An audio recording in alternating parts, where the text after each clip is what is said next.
Assalamualaikum warahmatullahi wabarakatuh. Perkenalkan nama saya Lutfi Firmansyah.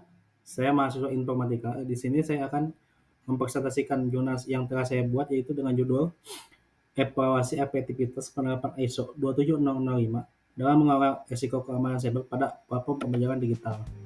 Slide yang pertama yaitu latar belakang perkembangan teknologi digital di sektor pendidikan meningkatkan ketergantungan pada platform daring, namun juga memicu lonjakan ancaman cyber seperti pencurian data dan perantasan sistem. Kondisi keamanan cyber di Indonesia masih mengkhawatirkan dengan peringkat rendah di tingkat global dan ASEAN, berperan dengan insiden kebocoran data di platform e-commerce serta institusi pendidikan seperti UPI dan UI.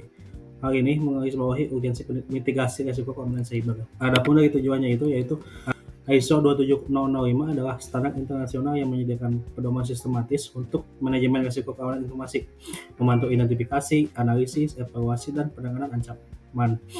Harapan sistem ini telah terbukti dalam banyak penelitian di domain pendidikan. Oleh karena itu, penelitian ini bertujuan mengevaluasi efektivitas penerapan ISO 27005 dalam mengelola risiko keamanan cyber pada platform pembelajaran digital untuk memberikan rekomendasi strategis demi lingkungan digital yang lebih aman.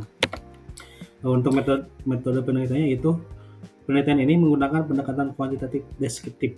Data prima dikumpulkan melalui kuesioner yang disebarkan kepada 35 pengguna platform pembelajaran digital atau mayoritasnya yaitu mahasiswa menggunakan skala Likert. Proses ini dirancang untuk mengukur tingkat kesadaran dan persepsi pengguna terhadap keamanan cyber dan implementasi standar keamanan informasi. Untuk selanjutnya, untuk pengolahan data menggunakan data kuesioner diolah dan dianalisis menggunakan Colab dengan Python untuk mendapatkan statistik deskriptif dan visualisasi. ISO 27005 menjadi acuan utama dalam merumuskan pertanyaan dan menginterpretasikan hasil analisis. Tujuan analisis adalah untuk mengukur kesadaran keamanan cyber pengguna, mengevaluasi persepsi efektivitas ISO 27005 dan mengidentifikasi area perbaikan manajemen risiko keamanan cyber. Untuk hasil penelitian yang pertama, gambaran umum. Pada gambar yang pertama, dapat dilihat pada gambar 1 mayoritas pengguna adalah mahasiswa dengan persentase tertinggi yaitu dengan mencapai 85,7% atau 30 pengguna, diikuti oleh guru dan orang tua dengan masing-masing yaitu guru 5,7% atau 2 pengguna dan orang tua 2,9% atau 1 pengguna, serta siswa 5,7% atau 2 pengguna. Ini menunjukkan bahwa fokus penelitian pada perspektif mahasiswa sangat relevan meskipun ada kontribusi dari pengajar dan orang tua serta guru. Selanjutnya pada gambar kedua merupakan frekuensi penggunaan platform pembelajaran digital juga menjadi indikator sangat penting. Sebanyak 12% atau 34,3% menggunakan platform setiap hari, menunjukkan ketergantungan yang tinggi pada sistem digital. Diikuti oleh 10 responden atau 28,6% yang menggunakan 3-5 kali seminggu.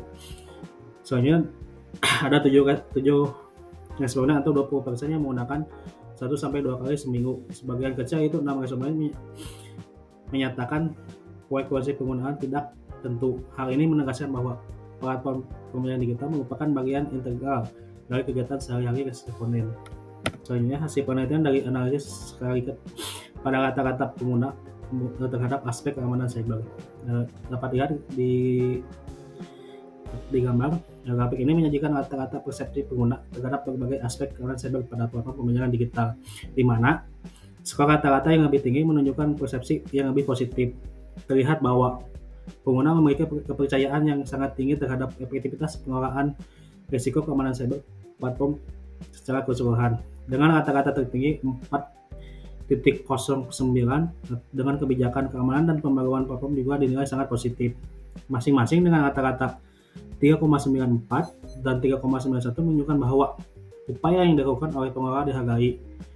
Pemahaman pengguna terhadap risiko dan prosedur keamanan juga cukup baik dengan rata-rata 3,68 sampai dan 3,680. Namun terdapat ada beberapa area yang memerlukan perhatian lebih seperti pemahaman mendalam tentang bagaimana data pribadi dikumpulkan dan digunakan secara efektivitas, fitur keamanan dan deteksi ancaman seperti malware, phishing, atau ransomware yang semuanya memiliki rata-rata lebih rendah yaitu 3,43.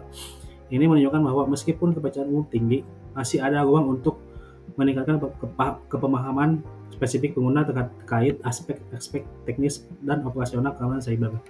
Soalnya pembahasannya yaitu yang pertama, interpretasi temuan. Temuan menunjukkan mayoritas pengguna memiliki persepsi positif terhadap pengelolaan risiko keamanan cyber dan kebijakan platform.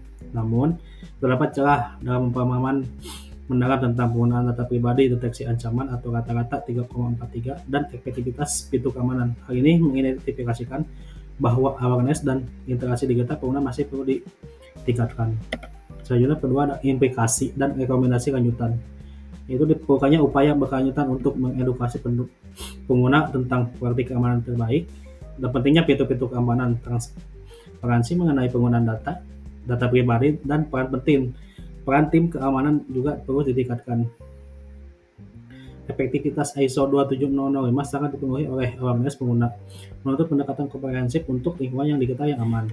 Dapat disimpulkan bahwa penelitian ini menyebutkan bahwa pengguna memiliki persepsi sangat positif terhadap pengelolaan risiko keamanan cyber oleh platform, serta pemahaman risiko dan prosedur yang cukup baik. Namun, ada celah dalam pemahaman mendalam tentang data pribadi dan deteksi ancaman. Oleh karena itu, pentingnya edukasi berkelanjutan seperti sosialisasi dan transparansi ditekankan untuk meningkatkan awareness dan literasi digital demi lingkungan digital yang lebih aman.